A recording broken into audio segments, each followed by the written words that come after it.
की हार्दिक शुभकामनाएं। और मैं ये कहना चाहता हूं, जो हमारे देश की सीमा पर जो जवान हैं, सबसे बड़ा श्रेय उनको जाता है, जिसकी वजह से हम यहाँ पे आसानी से राष्ट्रीय पर्व हो या धार्मिक पर्व हो या किसी तरह का भी फंक्शन हो, हम उसको अटेंड कर पाते हैं। क्योंकि हम माइनस डिग्री पे, जहाँ पे लोग आसानी से रह नहीं सकते, वो सीमा पे खड़े होकर हमारे देश की सेवा करते हैं, हमारी रक्षा करते हैं, जिससे कि हम यहाँ खुशहाल माहौल में दिवाली मना सके, होली मना सके, राष्ट्रीय पर्व मना सकें। और जो एक कश्मीर का मसला है, उस पर मैं कुछ दो पंक्तियां कहना चाहता हूँ। ये कश्मीर भारत का सिरमौर है, ये मुखड़ा है, इसकी जीनत पे पड़ोसी भी जड़ा उखड़ा है, डराकर कौम को कश्मीर मांगने वाले तुझे कैसे दे दूं, ये हमारे जिगर का टुकड़ा है। बस इस और यही है कि अपना सौहार्द से रहा जाए, सब चीज कहा जाए। और कुछ पंक्तियां, चार पंक्तियां अपने लिए, कट न पाई किसी से चाल मेरी, कट न पाई किसी से चाल मेरी, देने लग गए लोग मिसाल मेरी, लोग मेरे जुमलों से सीख लेते हैं, क्योंकि सबसे नहीं होती बोलचाल मेरी। बताया कि हम अपने देश के सैनिकों के वजह से यहाँ पे खुशियां मना रहे हैं, त्योहारें मना रहे हैं, उनकी ये श्रेय जाती है। उन्होंने बहुत अच्छा ही बात कहा। हालांकि अगर हमारी से देश की रक्षा ना करते तो आज हम यहाँ सही सलामत ना रहते। इसके बाद हम अपने विनोद भैया को बुलाना चाहेंगे, वो भी कुछ बोलेंगे। को मेरा प्रणाम। आज राष्ट्रीय पर्व के रूप में सौभाग्य है और इसको देने वाले हमारे बाबा साहब ड्राफ्टिंग कमेटी के अध्यक्ष बाबा साहब अम्बेडकर की देन है, जो यहाँ पर बैठ करके आप लोगों के सामने दो शब्द कहना और इस पर्व को मनाने का अधिकार उन्हीं की देन है। तो मैं चाहूँगा कि बाबा साहब के नाम पर एक जोरदार ताली हो जाए, जिन्होंने भारत में विभिन्नताओं भरे देश में समता का अधिकार दिलाया, समानता का, जो 1947 से पहले नहीं था कि हम लोग कहीं बैठ करके किसी बात पे चर्चा करें, किसी कौम के खिलाफ आवाज़ उठाएं। तो आज उनकी देन है जो हम लोग यहाँ पे बैठे इस बात पे चर्चा कर रहे हैं। इससे पहले हमारे बड़े भाई गार्ड साहब ने देश के बारे में, सैनिकों के बारे में, शिक्षा के बारे में तमाम तरह की चीज़ें बताई, जो बहुत ही सराहनीय है। हमारे बड़े भैया अजय जी ने भी सैनिकों के बारे में कुछ कहा, दो पंक्तियां बोली, फिर उनकी सराहना की, ये भी सराहनीय है। और जहाँ तक मैं उम्मीद करता हूँ कि आप लोगों को ये बात पूरी तरह से समझ में आई होगी। ये जिस सरल भाव से इन लोगों ने आप लोगों को समझाया, बताया, शायद कहीं मिले ऐसी बात सुनने और कहने को। भैया ने बताया कि शिक्षा, जिंदगी में शिक्षा बहुत ही जरूरी है। जैसे हम भागदौड़ भरी जिंदगी में सोचते हैं कि एक बार कहीं निकले तो कई काम करके आए, जिससे हमारा पैसा, समय दोनों बचत हो, एनर्जी लॉस ना हो, एक ही काम करने के लिए 2 बार 3 बार ना जाना पड़े। तो शिक्षा ही एकमात्र साधन है जो हर समस्याओं का हल निकाल सकती है। और यही कारण था कि इस विविधता भरे देश में एक समानता का अधिकार लाया गया।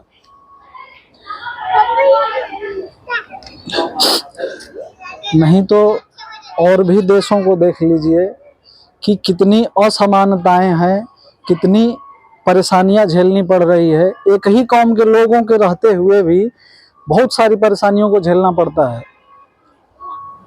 लेकिन बाबा साहब की देन है ऐसा संविधान लागू किया। विश्व का सबसे बड़ा लोकतांत्रिक देश है भारत, सबसे बड़ा संविधान लिखा गया है भारत, भारत का सबसे बड़ा संविधान लिखा गया है। और विभिन्न देशों से उनके संविधान से कुछ नीतियों को लाया गया है और इसमें पिरो करके एक सूत्र में बांधने का काम किया है।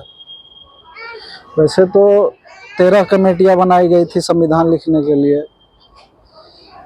लेकिन अगर आप लोग सर्च करेंगे गूगल पर तो आप लोगों को पता चलेगा कि कोई किसी काम में व्यस्त हो गया, कोई बीमार हो गया, कोई कहीं चला गया, अकेला भार पड़ा था बाबा साहेब अम्बेडकर के ऊपर,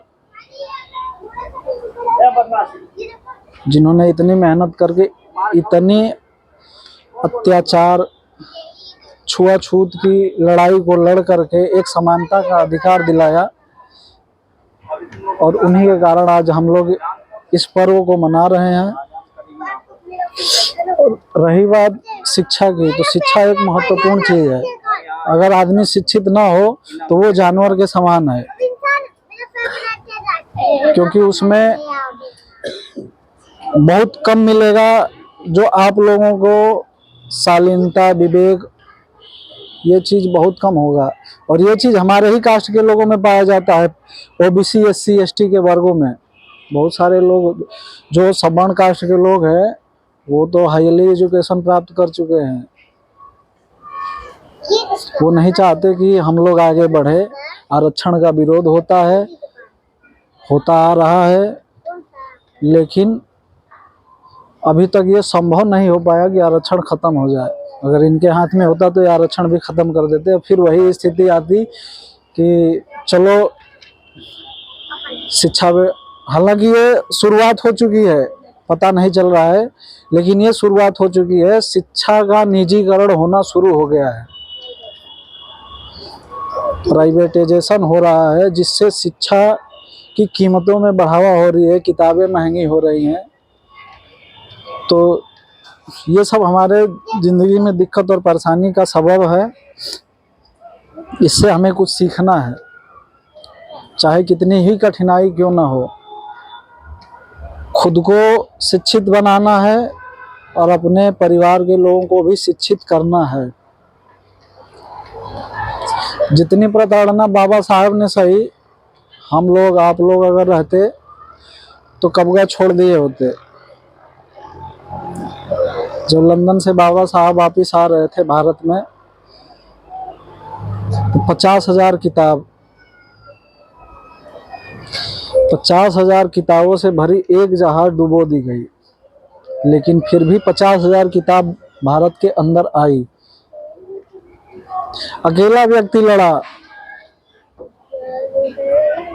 शिक्षा के लिए, समानता के लिए, छुआछूत की लड़ाई, अपने हक और अधिकारों की लड़ाई के लिए। क्या हमारा ये दायित्व तो नहीं बनता है कि हम लोग लड़े शिक्षा के लिए? हमारा दायित्व तो नहीं बनता है कि हम लोग अपने अधिकारों को पहचाने? क्या हमारा अधिकार नहीं मिलता है कि जो समानता का अधिकार बाबा साहब बना के गए वो आज भी रहे, आगे भी रहे? ये सब कैसे होगा? नहीं हो पाएगा जब तक अब हम लोग अपनी नागरिकता के बारे में नहीं जानेंगे, अपने मूलभूत कर्तव्यों के बारे में नहीं जानेंगे, तब तक ये संभव नहीं है। और इन चीज़ों को जानने के लिए एक बार संविधान पढ़ना जरूरी है। मूलभूत अधिकार, कर्तव्य, ये सब कहीं नहीं मिलेगा किसी भी किताब में। और मैं आग्रह करूंगा आप लोगों से कि मेरा धर्म पे कोई कुठाराघात नहीं है। आप लोग धर्म को मानते हैं, मानिए। रामायण, गीता, महाभारत रखते हैं, रखिए। पढ़ते हैं, पढ़िए, जरूरी है। लेकिन एक अनुरोध है आप लोगों से, एक बार संविधान को भी पढ़िए, संविधान को जानिए। जो अधिकार बाबा साहब दे के गए वो किसी को नहीं पता है, किसी को भी नहीं पता। जितनी जानकारी आज हमें रामायण, महाभारत, गीता, कुरान, बाइबिल, इन सब ग्रंथों का है, क्या संविधान के बारे में किसी को पता है? जो ये अधिकार हमें देता है कि हम कहीं खड़ा होकर के बोल सके, अपनी आवाज को उठा सके, किसी के घर में संविधान की कोई प्रति है? नहीं है।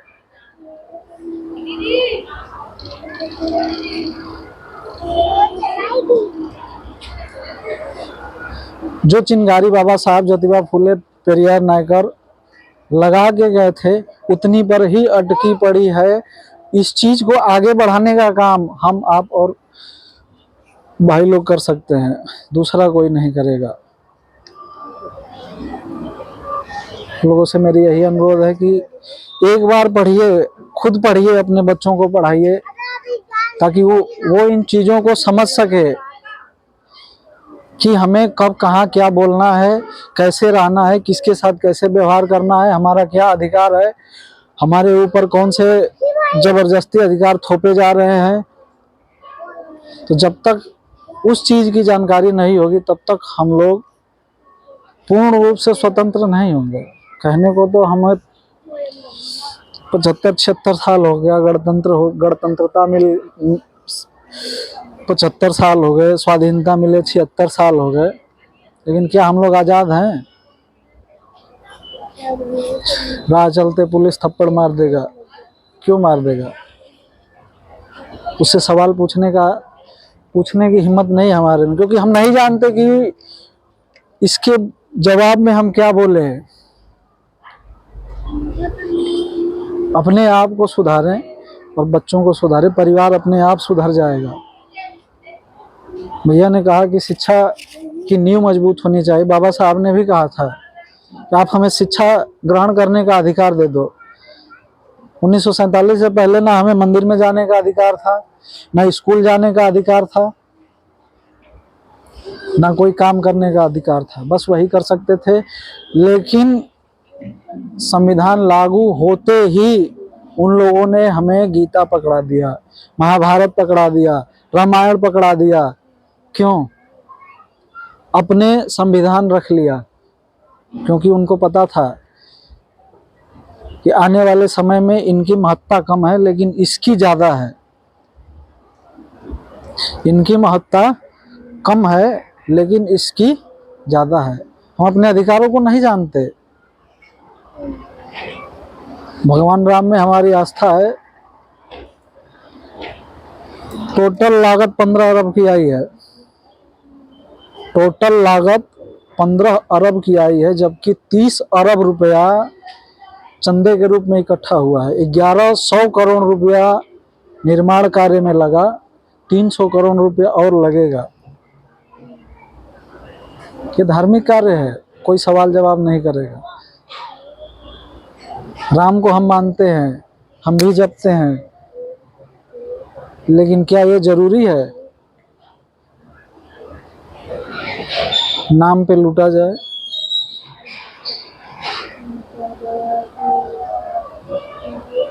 प्रधानमंत्री सरकारी हैं, पब्लिक सर्वेंट। अगर किसी भी इवेंट में शामिल होना हो, पर्सनली अगर उनका कोई हो, छुट्टी दायर करें, एक दिन उनके छुट्टी लें, अपने जगह पे किसी और को बनाए, कार्यवाहक बनाए, वो कार्यभार देखे। सरकार का पैसा है, पब्लिक का पैसा है, व्यर्थ क्यों जाए? सांसद अगर कहीं पर्सनल इवेंट में जाते हैं तो गवर्नमेंट को छुट्टी दें। एक कर्मचारी पुलिस वाला अगर अपने घर चला जाए, उसको एप्लीकेशन लिख के जाना पड़ता है। क्या सांसद विधायक करते हैं? कभी सोचा है आप लोगों ने? सांसद विधायक कभी करता है कोई कि हम एप्लीकेशन दे के जा रहे हैं, इतने दिन का पैसा हमारा काट लीजिए? नहीं करता है। क्यों? इसी चीज को समझने के लिए संविधान पढ़ना जरूरी है।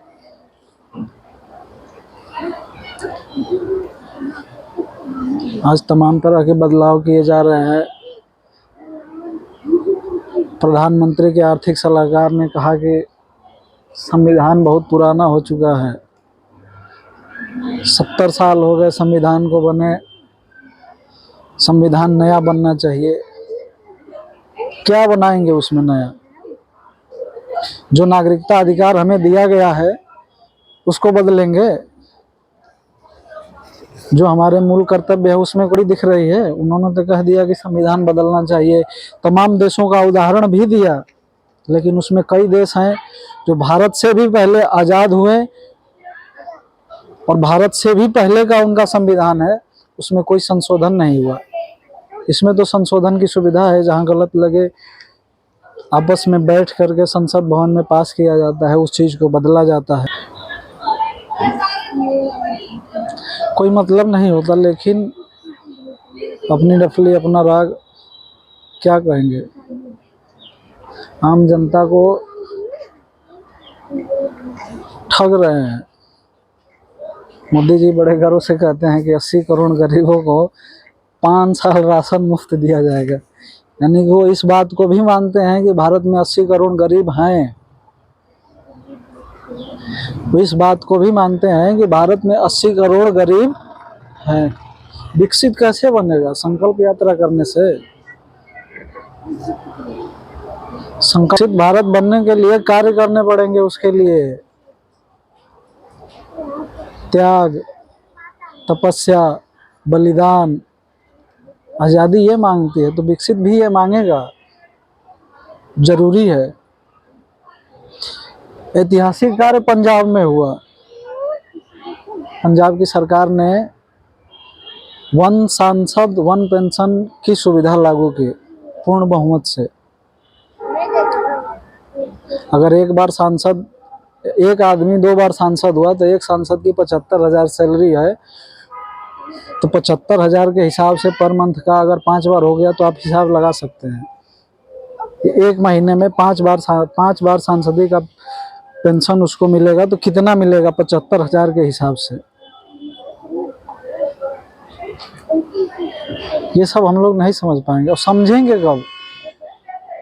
जब इसको पढ़ेंगे। बाबा साहब ने उस समय ये अधिकार दिलाया जब एक वर्ग को पढ़ने का अधिकार नहीं था। एक वर्ग को पढ़ने का अधिकार नहीं था, उस समय वर्ण व्यवस्था थी।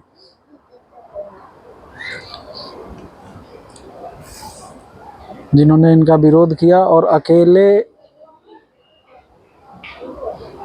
पूरे भारत में बस रहे पिछड़ों दलितों का उद्धार किया और इस मुकाम पर पहुंचाया कि हम अपने हक की लड़ाई खुद लड़ सकें। लेकिन जो जहां बैठा है वहीं बैठा है, अपने से मतलब है, दूसरे से कोई सरोकार नहीं है कि हमसे जुड़े लोगों का क्या होगा।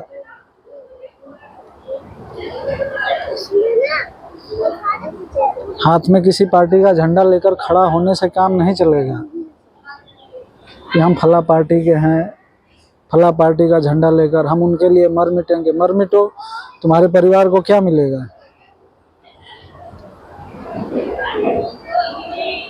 आप अपना फोकस करिए साहब, शिक्षा पे काम करते रहिए। अगर खुद पढ़ना चाहें तो खुद पढ़ें, अगर सक्षम नहीं है, टाइम नहीं है, पढ़े लिखे हैं, सप्ताह में 1 बार संविधान जरूर पढ़ें।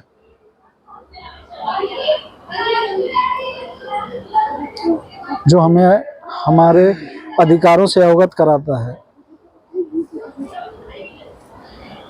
उस चीज से हम वंचित हैं, नहीं समझ में आता हम लोगों के समाज को। हम लोगों के समाज को समझ में नहीं आता कि किस दहलीज पे खड़े हैं, यहाँ से कौन सा रास्ता जाएगा, आगे हमारी क्या वजूद है, नहीं समझ में आता।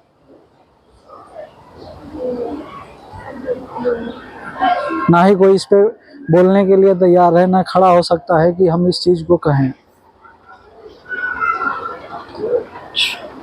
अगर संविधान बदल दिया जाए, क्या ये सुनिश्चित करेंगे कि ये अधिकार मिलेगा?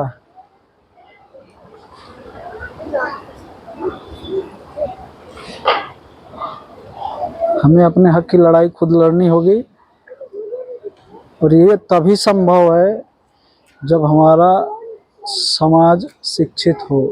मैट्रिक पास कर लेना कोई बड़ी बात नहीं है।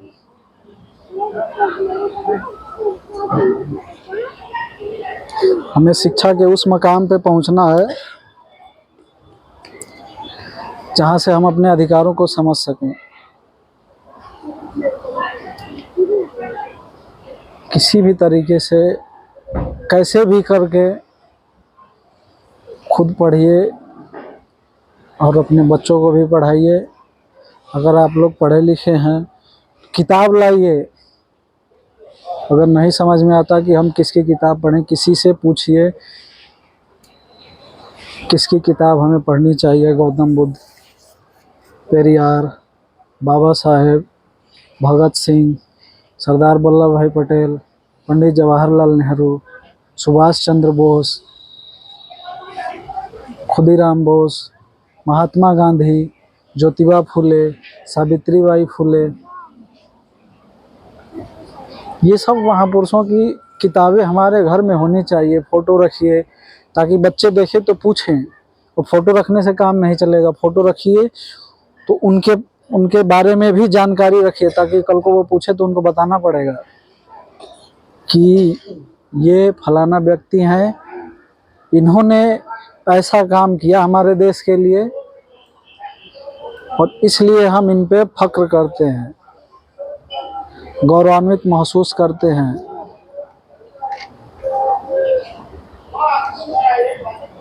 मैं आशा करता हूं कि आप लोगों को बात समझ में आई। अगर इसमें कोई त्रुटि हो तो छोटा भाई समझ के माफ़ कर दीजिएगा। जय हिंद, जय भारत, जय संविधान, जय बाबा साहब। जय बाबा साहब।